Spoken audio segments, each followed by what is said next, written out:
Welcome to the special meeting for Thursday, October 29th. Please stand for the Pledge of Allegiance. Pledge of Allegiance. Allegiance to the flag of the United States of America and to the republic for which it stands, one nation, under God, indivisible, with liberty and justice for all. Roll call, please, Lee.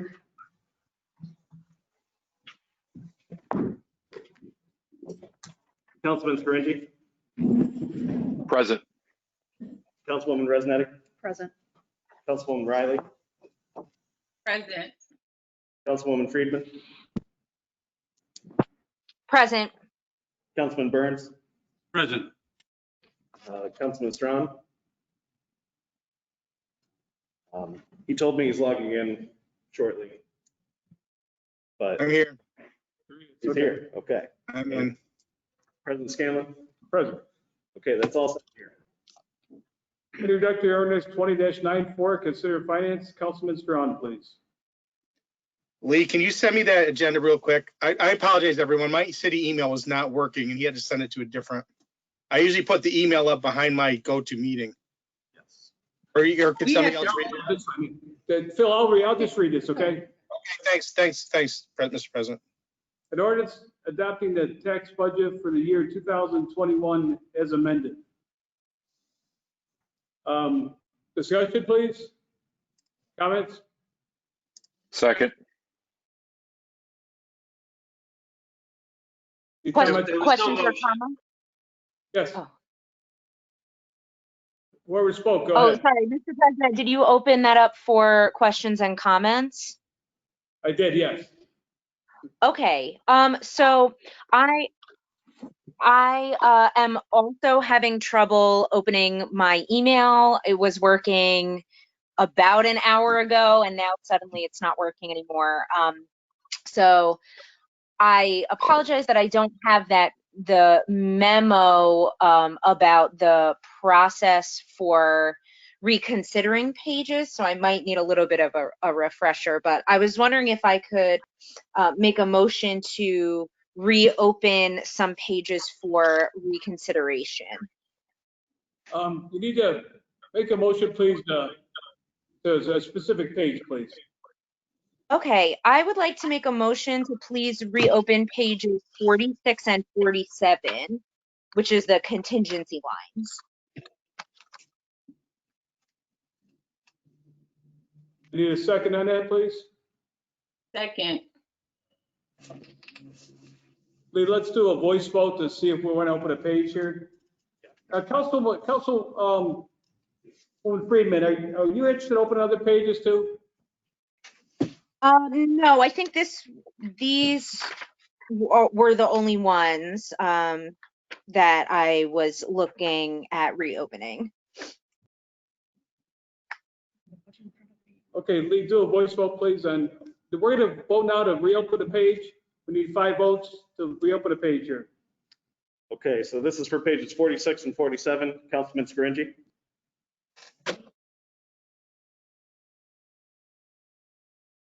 Sorry, Councilman Scaringi, can you say that again? Is he muted?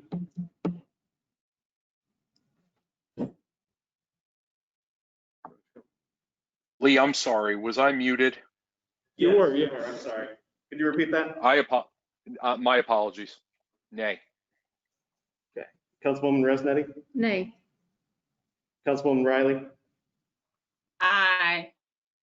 Councilwoman Friedman, Aye. Councilman Burns, Yes, I think that I would like to hear what Councilwoman Friedman has to say. So I would vote yay to open that. Yes. Councilman Strawn, Nay. President Scanlon. Nay. That's 4 votes, nay. Scaringi, Resnetti, Strawn, and Scanlon. Other comments? Yes, Council President, this is Councilwoman Riley. Yes. I might have to go off camera if I'm delayed too much. I think it may be taking up too much bandwidth. However, We discussed having an open and transparent process, and we had an overwhelming response to the public comment period. And in order to hear the recommendations or the decisions of our constituents, our neighbors, what have you, although the vote has already been cast, it would have been prudent to at least hear what was recommended, what was being sought. And basically, by this vote, it appears that no further discussion can be had. Is that what I am to infer? Who are you asking? You're asking me? Everyone. Yeah. Who So, would like to respond? I'm sorry? Are you guys having difficulty hearing me? If so, I'll decrease my bandwidth. She's asking you. You're asking, all I right. think. So, all right, so let me refer back to Councilwoman Freeman. So what are you interested, let's start this question. What are you interested in looking at in the contingency pages? I'm happy to share that. I'm wondering if afterwards we might be able to reconsider that motion to open it up. I want to echo Councilwoman Riley's sentiments that if we're not going to even open up the pages to reconsider anything after that unprecedented outpouring of public comment at the hearing, I do have to admit that this does seem like it's kind of just for show and we're not actually listening to what our constituents have to say. What I was going to open for discussion was the fact that due to the fact that we had 2 hours of public comments overwhelmingly having to do with reimagining what community safety looks like. I wanted to look at these contingency pages with the unfilled positions.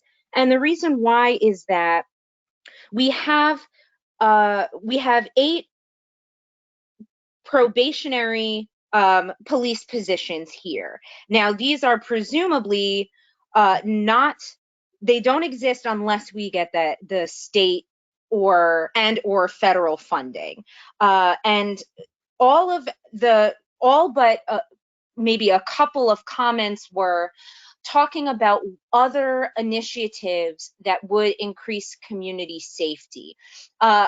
There is a mandate that came down from Governor Cuomo that we need to have a committee for police accountability.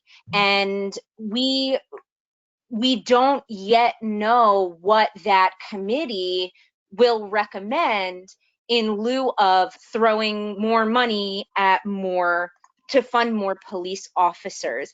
I think it would be prudent for us to take some money that otherwise would go to funding more police officers that are currently unfunded and maybe create a community safety line or something like that, because we don't know if that government mandated or governor mandated committee will maybe ask us for or come to the conclusion that what would best serve the community would be like for example, a mental health counselor, or maybe a position, a coordinator at the gang prevention committee or something like that, where I think since we know that we are going to have to make changes in the future, instead of dipping into funds maybe from the general fund in the future, we have the community safety funds here.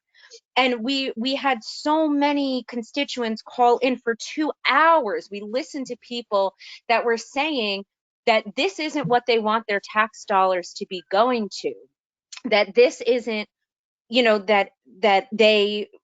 this isn't what's increasing community safety, right? That people have problems and then they call the police and the police show up afterwards. And I'm not saying that I'm saying that police the way that it is maybe part of community safety, but it absolutely cannot be the be all end all of what we spend all of our what we look at as community safety. I just think that this is a perfect opportunity. We have this money here and these officers that are currently in the contingency fund, and we know we're going to have to spend this money in the future. So why wouldn't we put that aside into a community safety line that we can then allocate based on what this Police Accountability and Community Safety Committee recommends? That's what I would have liked to have said had the pages been opened. But again, I just have to reiterate my disappointment that it couldn't be more clear what the community has been begging us for, and we are kind of openly admitting right now that we're not listening to what they said and what they're asking for. Other comments, please? Can I make a comment? Sure. For whatever this is worth, I don't know. I have sat here and listened to our community members calling in and sharing their thoughts about the budget, about funding the police and so forth. And I appreciate that, as I want to be able to hear from everyone in our community, and I want to hear the different viewpoints. Unfortunately, the different viewpoints are not coming through. And so when I hear about community safety and the overwhelming voice that has come through against funding and supporting the police officers, I want to disagree with that, respectfully so. See, these are the folks that are calling in who are not afraid to call in. What I have seen is also, in addition to the phone calls and the discussion that has occurred, what I've also seen is a unprecedented response from with emails, phone messages, Facebook messages, whatever you want to call it, of folks saying, we will not call in and give our name and number because of fear of repercussions. And so I'm trying to balance both and truly listen to the community's needs when I'm making these decisions. It just feels like it's troubling. I have to say that. It's troubling to me that folks are afraid to actually call in with a different viewpoint and express it.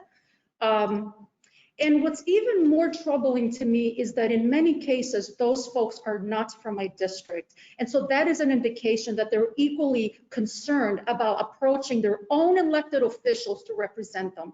And so what I'm hearing here tonight is really what we've been hearing over the last few meetings. There's a group of people, and I respect their opinion, okay, that leans towards, well, basically, it sounds like there's no support of police. And fine, so be it. But what I also know is that there are folks out there contacting me daily saying, can you please listen to our voice? So I just wanted to put that out there for whatever that means, because I'm hearing about community safety, and it couldn't have been more loud or whatever, however it was worded about what the community wants.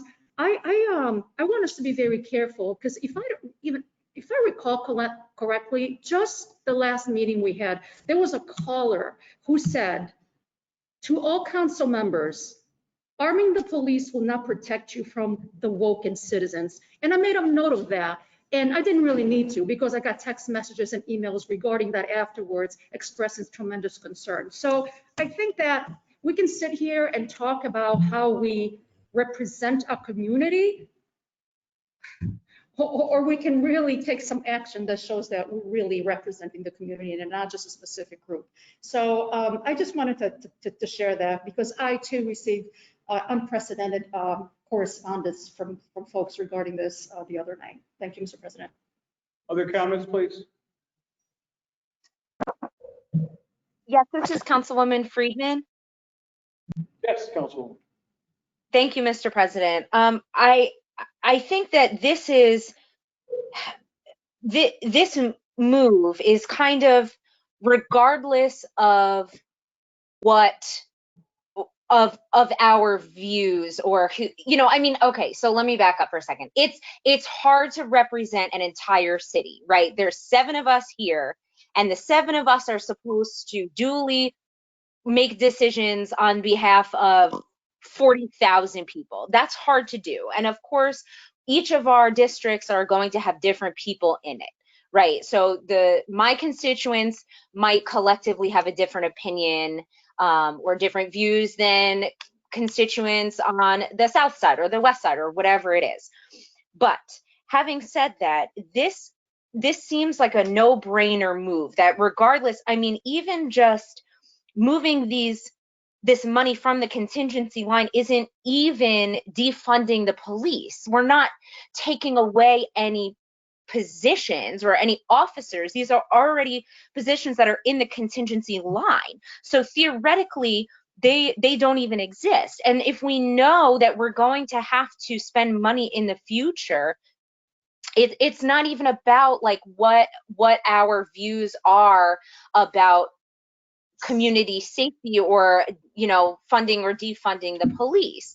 This is something that we know we're going to have to spend money on in the future, and so it just seems like this is not even a fiscally conservative move to make, because we are then, if we don't take money from this contingency line, we're going to have to dip into other funds in the future, and that just seems silly to me to do when we know that this is on the horizon.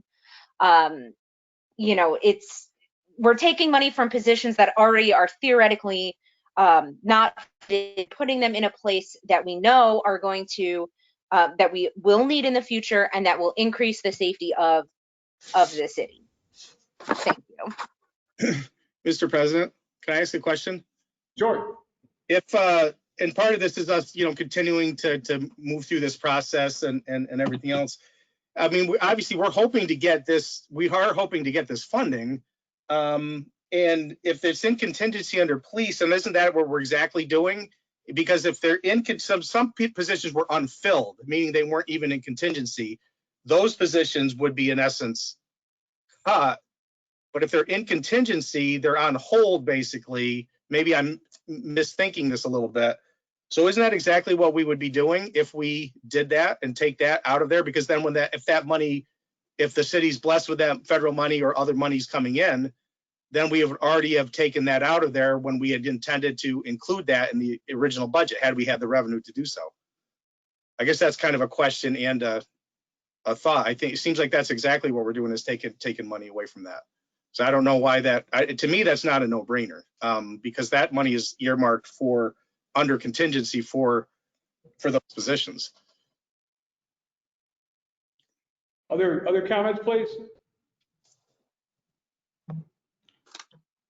Let me make a comment. In a city of 46,000, the 30 callers or so we had the other night it's not even a sample size to me. And by the way, I assume some of those callers were from 2 political organizations in town who are anti-police. So I know in my district, all I hear is positive for the police. And nobody's talking about defunding police or taking money from the police department in my district. So that's what I represent. I don't represent the whole city, but I know my district and they're pro-police like I am. So if is there other comments on this, please? So we voted not to open those pages. So is there any other pages you'd like to open? Council, anybody else like to open another page before we adjourn the meeting? I have Yes, a comment. Councilman Burns, go ahead. Yes, hi. I have a comment in general about what we're all kind of talking about. Kind of my thoughts on the budget. And the mayor has given a small cut to the taxpayers, which I think in the time of COVID is nice.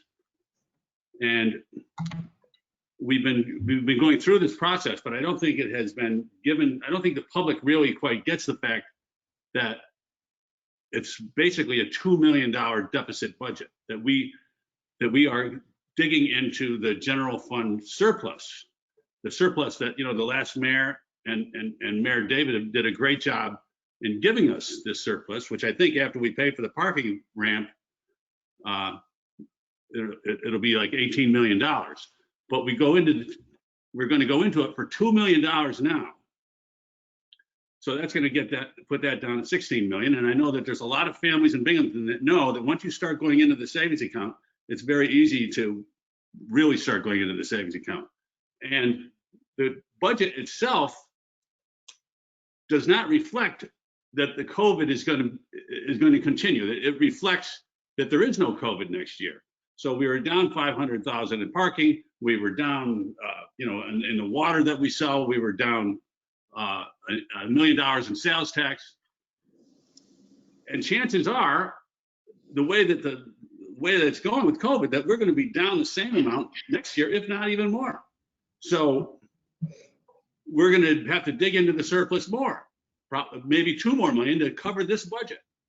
So I just want people to be that are aware of that we're getting into that, and the contingency, everything in the contingency. I wouldn't say the police. I don't want to cut fire or police. And what we were just what Phil mistakenly just said was that the positions that are not in contingency, that are just unfilled, not in contingency, are gone. They're cut. Well, it's not what the mayor told the police department, told the fire department. And so I don't want anyone to get that idea that they're cut. I didn't mean to get on you on that, Phil. I know that was a slip. No, I kind of asked that as a question. I may have been incorrect, and I apologize for that. I didn't mean cut, but they're at a different level of contingency in essence. Right. But yeah, you're right. Right. At any rate, I just want everybody that's listening in to know that it isn't a balanced budget. And the people that called in and all that. I mean, I wish I had a magic wand and I could heal all of our social problems that we have with the budget of the city of Binghamton. And I don't, if we cut all this stuff out, we still wouldn't be able to take care of those social problems that they were talking about. We would simply probably put it back into the fund balance and not borrow another $1 million. Anyway, that's my 2 cents. I just want everybody to be aware that it might get a lot worse on this budget in the coming months. All right, thank you. Any other comments? Yes, this is Councilwoman Friedman. Yes, Councilwoman. Thank you, Mr. President. Yes, I want to echo a little bit what Councilman Burns was just saying, is that we, in the sense that we have to think of this budget in the context of looking to the future, right? That this is, we're proposing the budget for the entirety of 2021, or rather we're approving the budget for the entirety of 2021. And I understand there are going to be shifts that are going to happen because the future is unpredictable. We don't know, certainly nobody predicted this pandemic. And one of the things that we can be sure of is that we are going to need to find funding in the future for this police accountability committee's recommendations. And so I don't think it's not an either or, right? It's not that we slash the police funding and then everyone is kind of left high and dry. That's not what it is. We're still putting almost $13 million into the police department, and that's not including retirement and all of that, the other, auxiliary police funding. But we're spending almost 13% of the entirety of the city of Binghamton budget is going directly to the police department. So I don't think it's fair to say that this is, any kind of radical proposal or anything that comes even honestly remotely close to defunding the police. But it's just, this is a small amount of money that we can carve out to create to really fulfill the requests of this committee that is theoretically, I mean, I haven't, to be honest, I haven't heard a lot about it, but it's, you know, it's theoretically comprised of people on the police or in the police department, community stakeholders, religious and community groups. So this is going to be a community proposal. And to just say like, oh, we can't do this because it means that we're taking away police and that's unsafe, that will lead to higher rates in crime, is just not correct.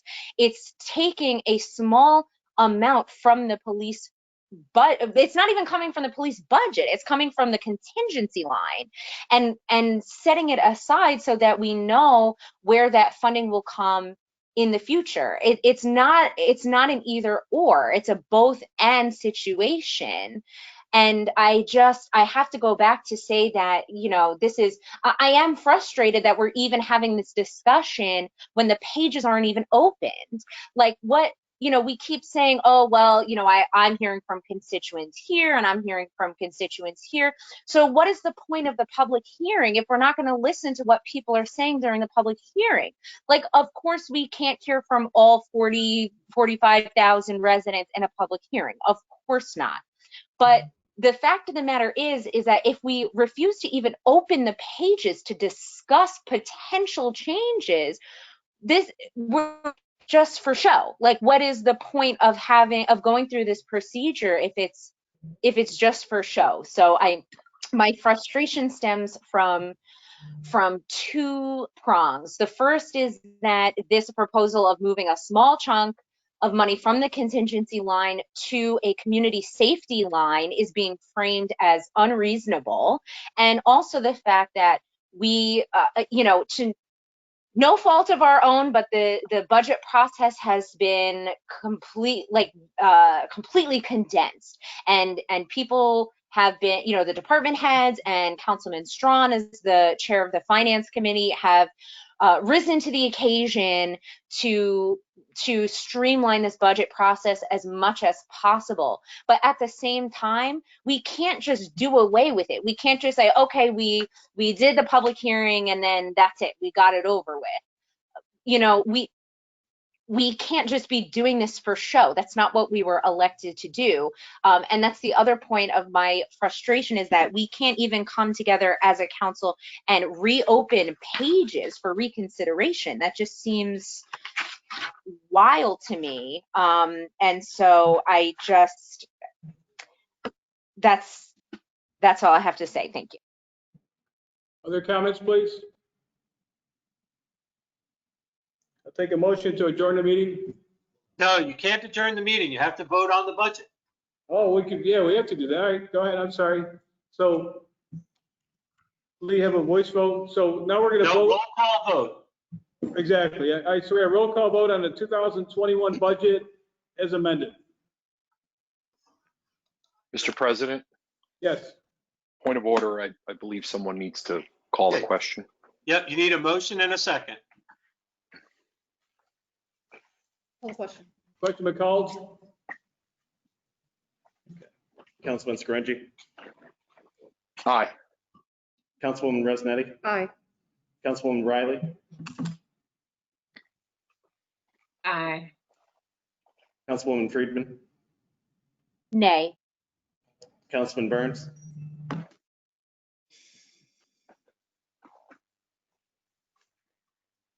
sorry, Councilman Burns, is your mic on? Aye, sorry. Councilman Strawn Aye. and President Scanlon. Aye.